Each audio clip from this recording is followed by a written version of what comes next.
All right, so I've done videos of black bean patties, which are good, pinto bean patties, which are even better, salmon cake patties, which are very good, and spinach patties, which are very good. Right, Scarlett? We're gonna do those again soon.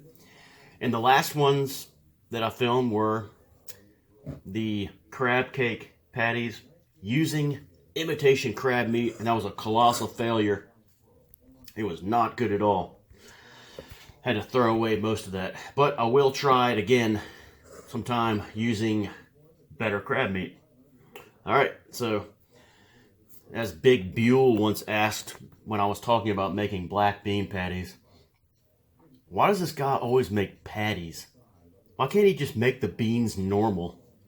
It's a fair question, Big Buell. But today we're going to be doing shrimp patties. So, just came to me. This is the leftover. Should still be good. Hopefully no food poisoning. They recommend doing them raw, but I have read where in a pinch, cooked do work. They're just not as tender. So, give these a shot.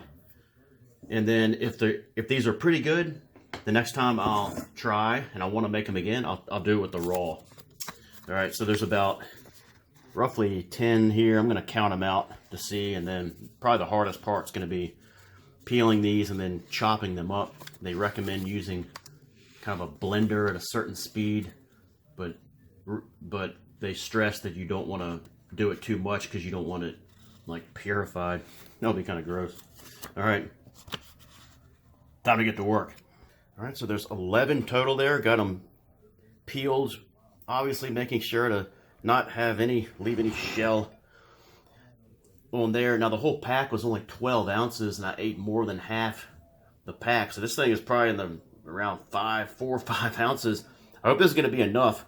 I'm planning on I'm hoping this will make enough for just one sitting.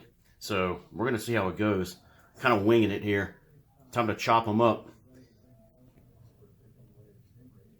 Again, trying to make 2 patties here, hoping, and then the next part is going to be one of these. This is one thing I never buy, but it calls for it, and it calls for about a quarter of one of these chopped up, so I'll do roughly that. It calls for 1 egg. Gotta love the stray egg on top of the 18 for times like this. I've gotten to where I kind of like to beat the egg like that. It actually calls for 2 for if you want to make a lot, but I feel like 1 is even too much. I'm going to put, for this amount that I'm, okay, that's probably good right there. About a half an egg. And then, here's where I use the, of course it calls for panko breadcrumbs. Scarlet Stage would kill me. I'm using off-brand crackers instead. And I hope that's not too much. I think that might be a little too much. Okay, we'll see how that goes. Again, winging it here.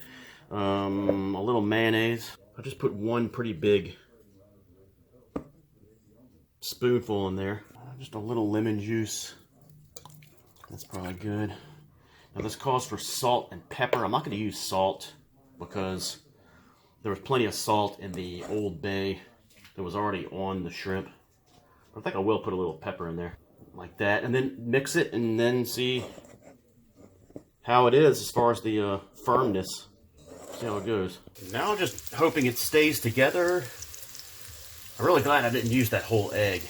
I didn't want the, maybe it would have bounded better, but I was afraid it would be too much of an egg taste. So I'm just going to kind of let that go. Last thing I'm going to add is some paprika. I would add some Old Bay if it wasn't already on the shrimp, but okay. So that looks like the perfect amount though. Let it ride. Alright, so it's holding like better than the pinto cakes do. And that's without paprika on that side, gentlemen. Look how nice and brown that got. Waited just the right time to turn it too. Alright, so this is how they came out. A little cabbage and white rice. I asked Eli if I should do cocktail or sour cream. The recipes a lot of times show add a little sour cream on the top. He said no, go with tartar. Something with a little dill in there. So I'm gonna good thing I swiped some of these from the hospital. Let these cool a little bit, cut into them, and then we'll see what it looks like on the inside.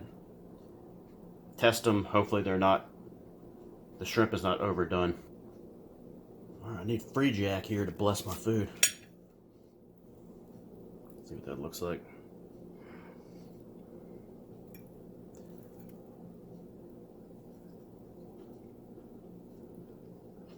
See what it tastes like.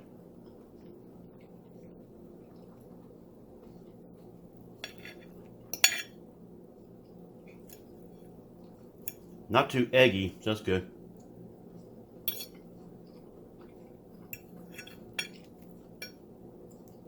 Kind of reminds me of crab cake a little. Has a good smell. Glad I didn't add salt.